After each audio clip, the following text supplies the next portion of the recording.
Francois Fillon has won France's Republican presidential primary and is now the favourite to succeed Francois Hollande. The socially conservative politician was elected in emphatic style, as our Europe correspondent Mark Stone explains in a warning his report does contain flash photography.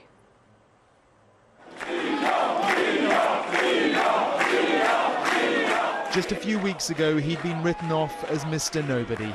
He isn't any longer. More than 4 million voters believe Francois Fillon is the candidate to be president, the man to unite a fractured country. Il va falloir y mettre un terme. The current government has been pathetic, and we have to put an end to it and start again in a way we have never done for the past 30 years. I have the duty to overcome demagogues. The left is failure, extreme right is bankruptcy. I'm wanting to overcome those political parties. The former Prime Minister was addressing his faithful at the Paris victory rally, but speaking also to the millions watching around the country.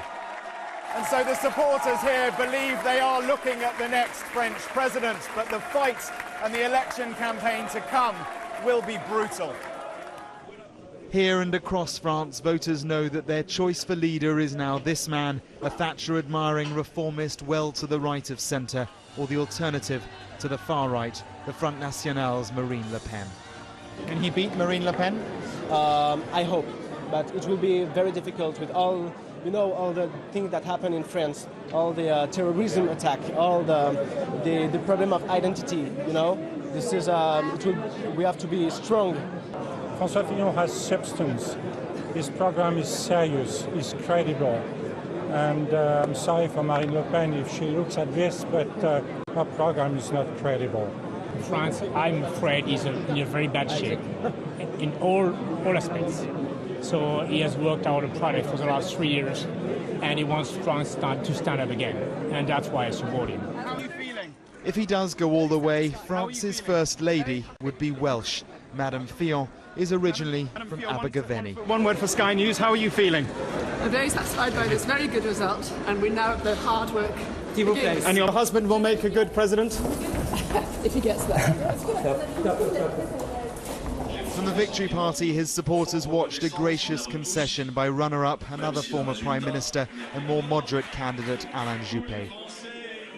Fillon's victory presents the far-right's Marine Le Pen with a problem. She knows that he's likely to attract many who may have thought reluctantly that her party was the only answer and now see him as the viable right-wing alternative.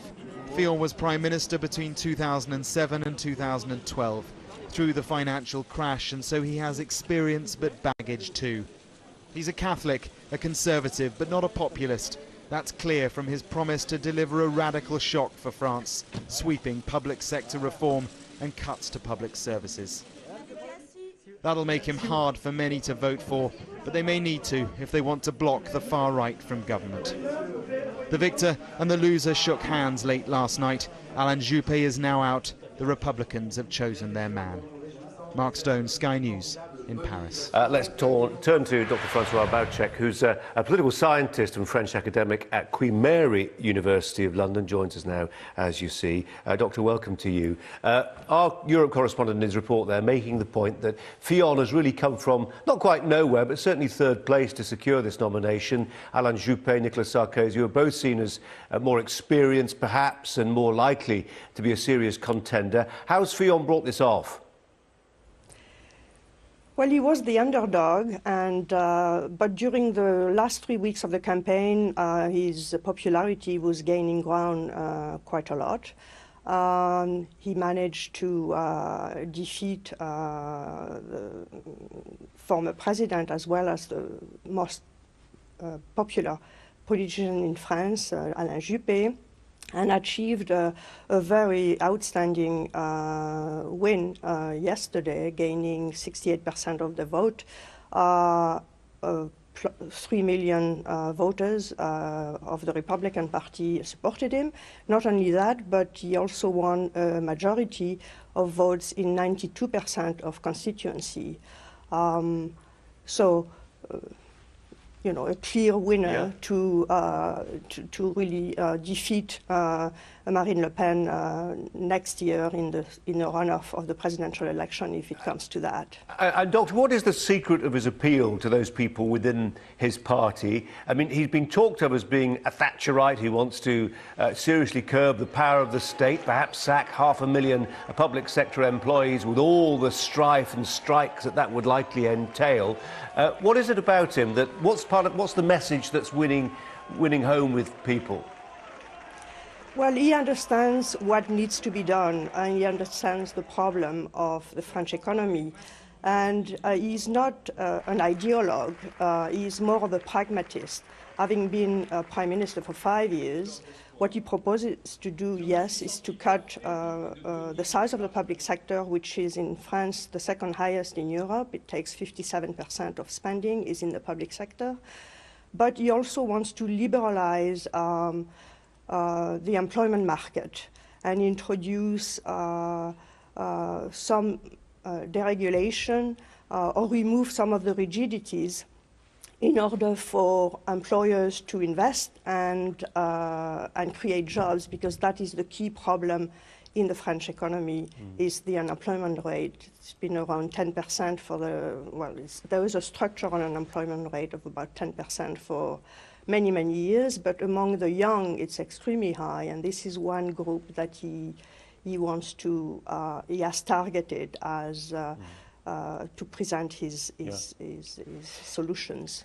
He has a Welsh wife. We've learned about that in recent days. It's been heavily written up in the newspapers. He's described as an Anglophile, which, if you're looking at the French attitude towards Brexit, might fill you with some optimism if you're in the Brexit camp.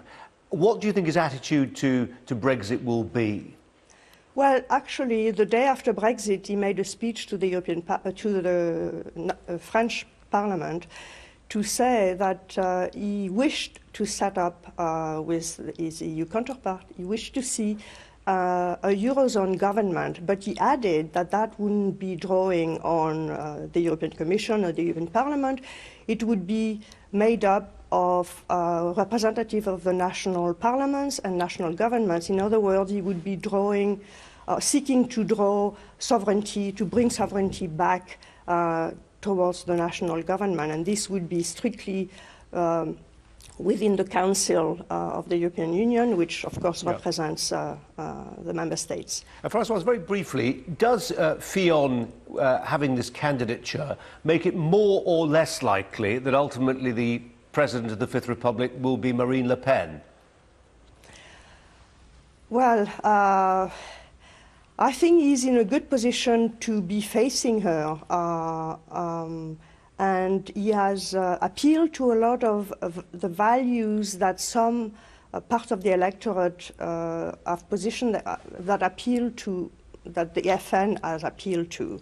So, for instance, he has a fairly conservative approach to some social issues, but at the same time, on the economy, for instance, he is proposing to restore family allowances, so that definitely is something that Marine Le Pen is also seeking to reconnect the disenchanted who've lost their job, who are unemployed.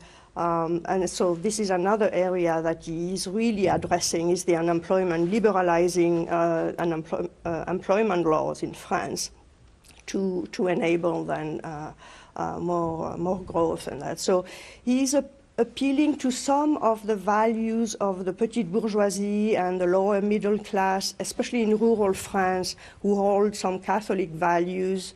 He has, for instance, opposed same-sex marriage, but he says he will not repeal that bill if he becomes president.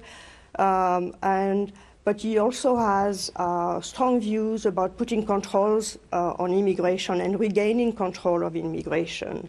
And so, to return to Brexit, this could be in Britain's favor. He would certainly be a better ally than Hollande for Britain to negotiate a smooth Brexit, which Theresa May indicated she's seeking to the CBI last week in her speech. OK, Francoise Boucek, really good to talk to you. Thanks very much indeed. Thank you. Back across to central London.